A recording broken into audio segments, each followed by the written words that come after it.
también es retransmitido por Radio Cristiana 21 en Valera, Estado Trujillo. Muchas historias que comentarles. Por supuesto, lo del Panama Papers sigue siendo la gran historia a nivel mundial. Pero en Venezuela el expediente del gobierno, que le funciona además con mucho éxito, es no hacerle caso a los escándalos que lo involucran y a los 3 días salir diciendo que es una componenda, que es un ataque, que es una conspiración para restarle credibilidad a un gobierno que se ve que va sobrado del tema credibilidad, ¿no?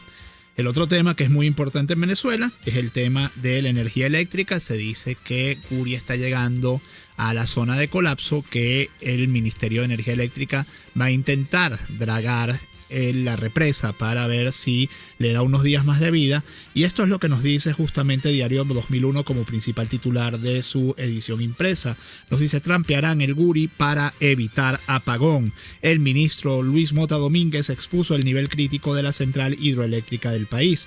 Anunció que ordenará el dragado para conseguir que el agua llegue a las compuertas e impedir la interrupción del servicio de energía. Lo cierto es que estamos a 3 metros de la zona de colapso. Ayer hubo una locución del presidente Nicolás Maduro, no en cadena nacional de radio y televisión, pero sí a través de los medios oficiales, y en ella sucedió lo siguiente: gobierno firma acuerdos bilaterales en áreas sociales con Cuba. Oído. El presidente Nicolás Maduro informó que con la aprobación de este plan de cooperación 2016 se priorizan 10 áreas sociales como salud, deporte, cultura, alimentación, entre otras. Con este acuerdo se invertirán 1.428 millones de dólares y 6.954 millones de bolívares. Esto lo dice Nicolás Maduro ayer, ¿no? Que era lunes. Mientras el domingo había dicho que no se preocupen por dólares porque no hay. El presidente de la República, Nicolás Maduro, firmó este lunes el Plan de Cooperación 2016 suscrito con la República de Cuba, programa que prioriza 10 áreas sociales para el bienestar de ambas naciones. El aprobado Plan Binacional Cuba-Venezuela para llevar barrio adentro para la atención en 100%. Vamos a continuar y ampliar el milagro de este plan, dijo el mandatario, según la agencia venezolana de noticias. Desde el Palacio de Miraflores, el presidente, acompañado de otros representantes de su gabinete, manifestó que este convenio no es un plan aéreo ni una fantasía, es una realidad. Somos pueblos hermanos. Ojalá se pudiera decir lo mismo, por ejemplo, del 0800 Salud Ya o del dólar DICOM, que ayer llegó a 300 bolívares prácticamente sin que nadie sepa quién lo consigue, ni cómo se consigue, ni cómo fluctúa, cómo empezó en 200 y ya va por 300. Agregó que la inversión de este plan alcanza 1.428 millones de dólares y 6.954 millones de bolívares. Es información de El Universal. Mientras esto sucede, Diosdado Cabello, en la habitual rueda de prensa de los lunes del Partido Socialista Unido de Venezuela, dijo lo siguiente, y nos lo trae tal cual. Cabello: nos reservamos acciones legales contra ley que da bono a pensionados. El vicepresidente del PSUV afirmó que dicho texto legal no tiene análisis jurídico ni financiero, por lo que no descartó tomar acciones contra su aprobación, que dijo que era fruto de la demagogia de la derecha. También afirmó que Leopoldo López iba a nacer en Estados Unidos, pero su madre se trasladó a Venezuela para que naciera aquí y así pudiera ser presidente del país. Imagínense ustedes en qué ocupa sus preocupaciones el señor Diosdado Cabello. Afirmó que Leopoldo López iba a nacer en Estados Unidos, pero su madre se trasladó a Venezuela para que naciera aquí y así pudiera ser presidente del país. Bueno, nos reservamos las acciones que podamos ejercer, dijo el diputado Diosdado Cabello, en relación con las leyes de amnistía y reconciliación y la que le otorga el beneficio de cesta ticket a los pensionados del Seguro Social y a otros entes de la administración pública. El también vicepresidente del PSUV acusó a la derecha de hacer demagogia con el referido bono a pensionados y recordó que cuando Hugo Chávez asumió el poder, en Venezuela había 300.000 pensionados y gracias a la labor del gobierno revolucionario, hoy hay más de 3 millones de personas con pensión. ¿Cómo fue que dijo? Que Leopoldo López iba a nacer en Estados Unidos, pero su madre se trasladó a Venezuela para que naciera aquí y así pudiera ser presidente del país.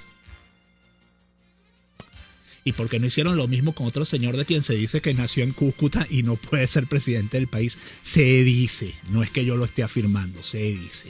De ABC, diario de España, uno de los principales diarios de España, Venezuela, esta es su portada, es portada completa. Venezuela pagó 7 millones para impulsar cambios políticos en España. Estos son 7 millones de euros. No hay dinero, Ya ustedes escucharon, ¿no? Que Diosdado Cabello se reserva las acciones para el bono de alimentación a los pensionados porque no hay dinero. Pero imagínense esto.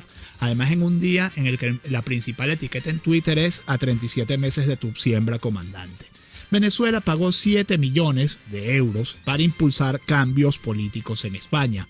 Hugo Chávez autorizó los desembolsos a la Fundación de Pablo Iglesias para crear fuerzas y movimientos sociales afines al gobierno bolivariano. El consiguiente apoyo económico que significará para la Fundación CEPS esta contratación permitirá estrechar lazos y compromisos con reconocidos representantes de las escuelas de pensamiento de izquierdas, fundamentalmente anticapitalistas, que en España pueden crear consensos en fuerzas políticas y movimientos sociales, propiciando en ese país cambios políticos aún más afines al gobierno bolivariano. Esto es un extracto del documento al que tuvo acceso ABC y que informa sobre el pago del gobierno venezolano de 7 millones de euros a la fundación que dirigía el señor Pablo Iglesias y que fue la génesis de lo que hoy es el partido Podemos. Venezuela y Guinea-Bissau firman acuerdos bilaterales. Esto también es información de la Cancillería del día de ayer. Delegaciones de Venezuela y la República de Guinea-Bissau firmaron 3 acuerdos bilaterales en materia de medios de comunicación, salud, educación y defensa. El presidente Nicolás Maduro y el primer ministro guineano Carlos Correa saludaron los convenios. Venezuela y la República de Guinea-Bissau firmaron 3 acuerdos de cooperación bilateral este lunes en materia de medios de comunicación, educación, salud y defensa. Hablamos de agricultura, minería, educación y formación de profesionales en el área militar y de salud, dijo el primer ministro de Guinea-Bissau, Carlos Correa, durante una transmisión de Venezolana de Televisión desde el Palacio de Miraflores. Y buscando un poquito lo que es Guinea-Bissau, consigo esta información de 2014 del periódico La Información. Uno supone que esto en 2 años no ha tenido tiempo de cambiar mucho. Nos dice: Guinea-Bissau, una economía lastrada por el narcotráfico y el golpismo. El golpe de Estado de abril de 2012 y su consolidación como escala del narcotráfico procedente de Sudamérica lastran la débil economía de Guinea-Bissau, uno de los países más pobres del mundo que aspira a estabilizarse y crecer tras las elecciones generales que se celebrarán el próximo domingo. Hay que decir también que este es un país intervenido por la Unión Africana de Naciones. O sea, la Unión Africana de Naciones tiene una misión permanente allí porque es un país golpeado duramente, golpeado por la guerra civil. El golpe de Estado de abril de 2012 y su consolidación como escala del narcotráfico procedente de Sudamérica lastran la débil economía de Guinea-Bissau, uno de los países más pobres del mundo que aspira a estabilizarse y crecer tras las elecciones generales que se celebrarán el próximo domingo. La mayoría de la población de Guinea-Bissau subsiste con menos de 2 euros al día. ¿Cómo era que decía Raúl Castro? Cuba y Venezuela son cada día más la misma cosa. Bueno, Venezuela y Guinea-Bissau parece que son cada día más la misma cosa. De runrun.es, Human Rights Watch y Provea denuncian abusos policiales en operativos de la OLP. El Programa Venezolano de Educación, Acción en Derechos Humanos y Human Rights Watch difundieron un informe en conjunto este lunes 4 de abril en el que aseguran que las redadas policiales y militares en comunidades populares en el marco de la Operación de Liberación y Protección del Pueblo han derivado en denuncias generalizadas que van desde ejecuciones extrajudiciales y detenciones arbitrarias hasta desalojos forzosos, destrucción de vivienda y la deportación arbitraria de colombianos.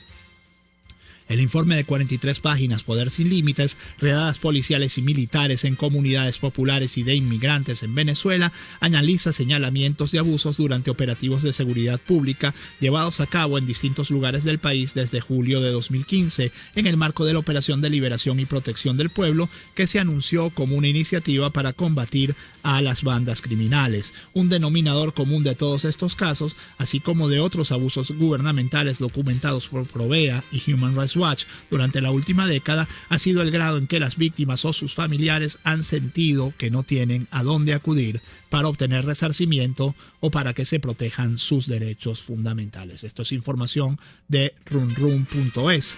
El principal titular del Nacional nos dice que preocupa a la CIDH la crisis social que vive Venezuela. El nuevo relator Francisco Eguiguren instó al gobierno de Nicolás Maduro a revertir la medida que dejó al país fuera de la Corte Interamericana de Derechos Humanos y a las víctimas de abusos sin la posibilidad que se castigue a los victimarios. Mientras tanto, el embajador Bernardo Álvarez dice que es irresponsable hablar de crisis humanitaria y ustedes juzgarán. Tomo la noticia de Runrunes, nos dice CIDH, 4 audiencias públicas expusieron la situación de los derechos humanos en Venezuela. La primera sesión, iniciada a las 11:30 hora de Venezuela, sirvió para que el Estado expusiera las características del Plan Nacional de Derechos Humanos. La aplicación del Plan Nacional de Derechos Humanos puede ser un paso importante para el diálogo, afirmó el representante del Estado venezolano en la audiencia.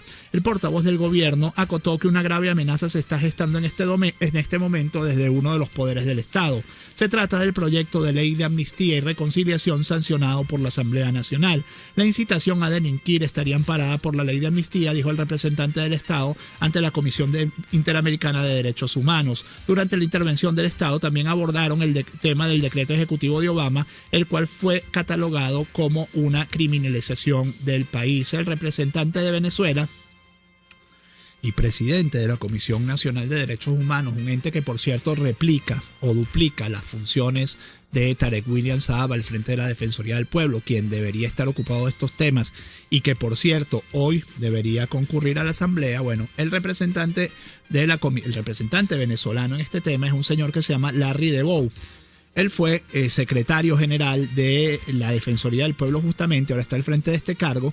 Su cuenta en Twitter tiene 952 seguidores y en realidad lo que hace es prácticamente retuitear todo lo que el Estado pues publica en las redes sociales. 952 seguidores tiene el señor Larry DeVoe, lo cual indica que no es una persona cuya actividad sea reconocida en Venezuela.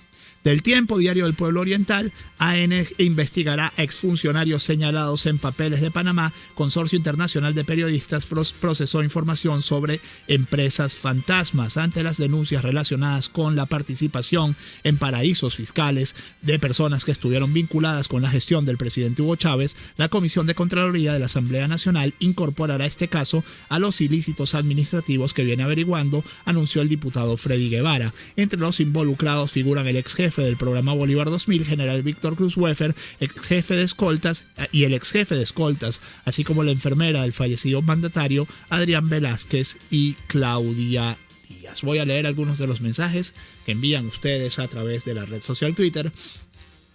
Nos dice Marusca Bondini, no hay plata para los abuelos, pero sí para demandas y para cubanos. Nos dice Soy Ciudadano, otro más como sobreviviente de la revolución bolivariana. Lenza Cata dice, el CSI Ojitos Cuchis demuestra que está más perdido que mocho de brazos con Mujer Buena con sus declaraciones. Gerardo Chacón dice, Pesú habla de demagogia cuando Chávez gritaba cualquier medida en Aló Presidente de forma inconsulta y sin planificación. De verdad que se podría hacer un lo mejor de Aló Presidente con todas las veces que se improvisaron medidas en ese programa. Yurima nos dice, en ese artículo tienes toda la explicación de todos nuestros acuerdos de conspiración, sin duda hermanados en los negocios, debe ser otro que viene más abajo.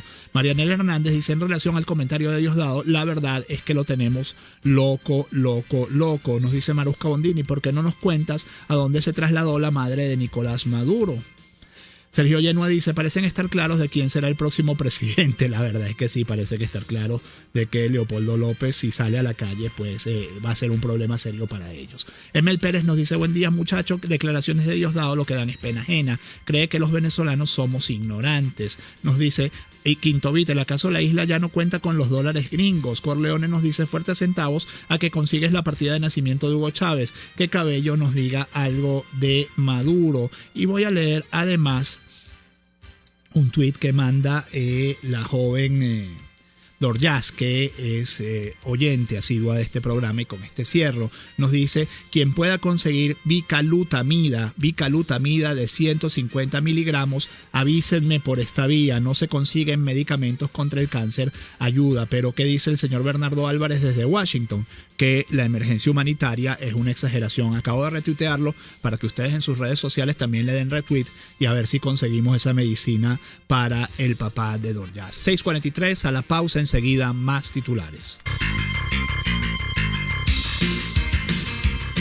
Usted escucha Titulares de la Mañana con Pedro García Otero, solo por RCR 750 AM.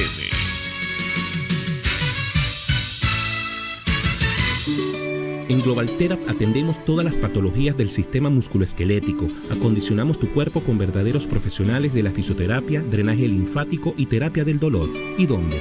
En el Centro Comercial Multiplaza Paraíso, nivel empresarial 2. Teléfono 0212-461-9087. Global Therapy y despídete del dolor. Ciudadano, conoce tus derechos. La convivencia social se garantiza con un correcto ejercicio de la ciudadanía en la vida cotidiana de toda comunidad, porque todo ser humano tiene derecho a una vida digna. Haz valer tus derechos. Les habló Rafael del Rosario, concejal de Chacao. Un espacio que analiza y debate la coyuntura política, económica y social de nuestro país. Acompañe cada mañana a la periodista María Alejandra Trujillo en Palabras más, palabras más, palabras menos. Palabras más, palabras menos. Informes, entrevistas, análisis y discusiones sobre los temas de actualidad. Es lo que más te puedo dar, es lo de siempre. Palabras más, palabras menos. De lunes a viernes, de 7 a 8 de la mañana, por RCN 750 AM.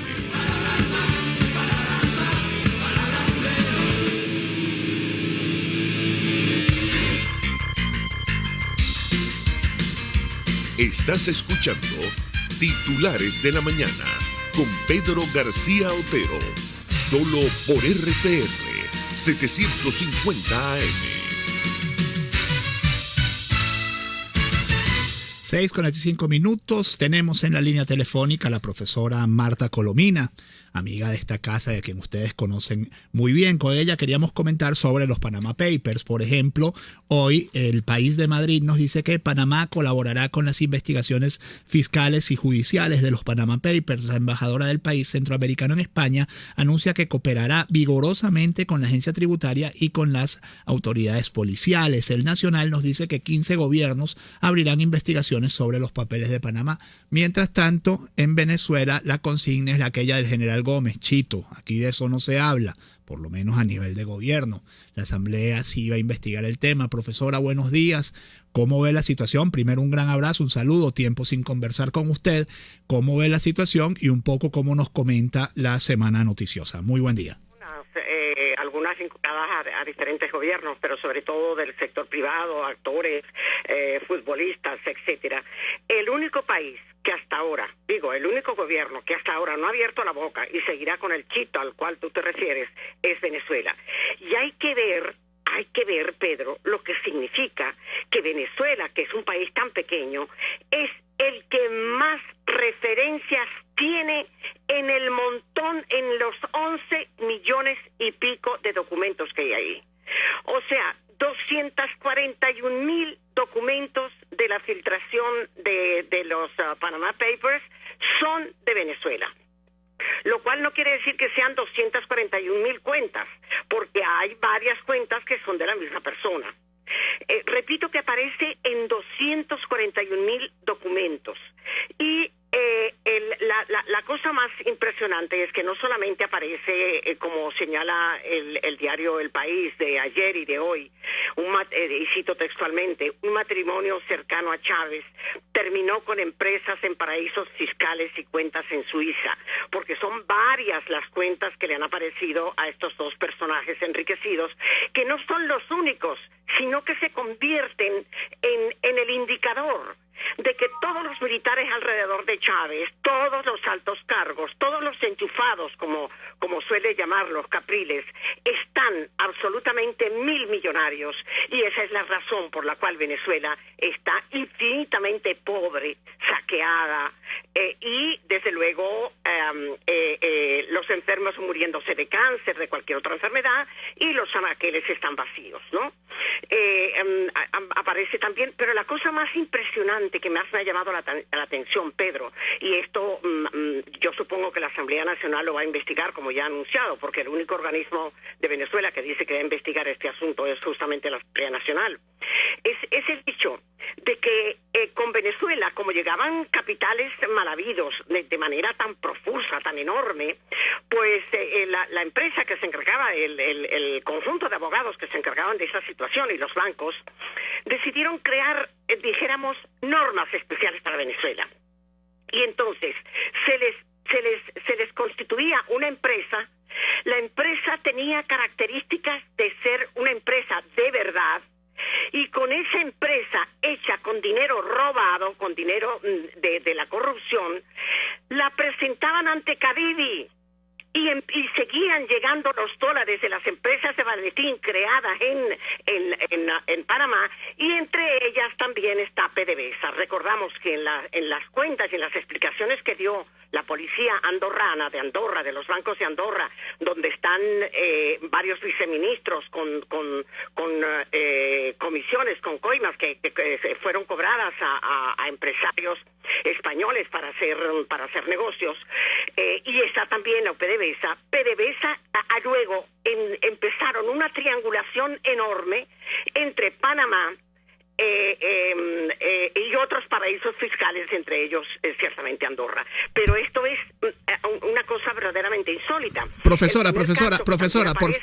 Las Seychelles, que aparentemente es uno de los paraísos fiscales preferidos por los corruptos del chavismo, fue el muy conocido general Víctor Cruz Weser, y el primer corrupto que apareció denunciado en el Plan Bolívar 2000, que significó el nacimiento de una corrupción de los militares para ser comprados los militares al servicio del gobierno, que después se multiplicó por N número de casos, y el último, por ejemplo, es el hecho de haber creado una empresa paralela a PDVSA, de la que cogerán los activos de PDVSA y dejarán a PDVSA solo con los pasivos, una empresa absolutamente militar, cosa que está prohibida por la ley, y sin embargo la única que se ha atrevido a decirlo es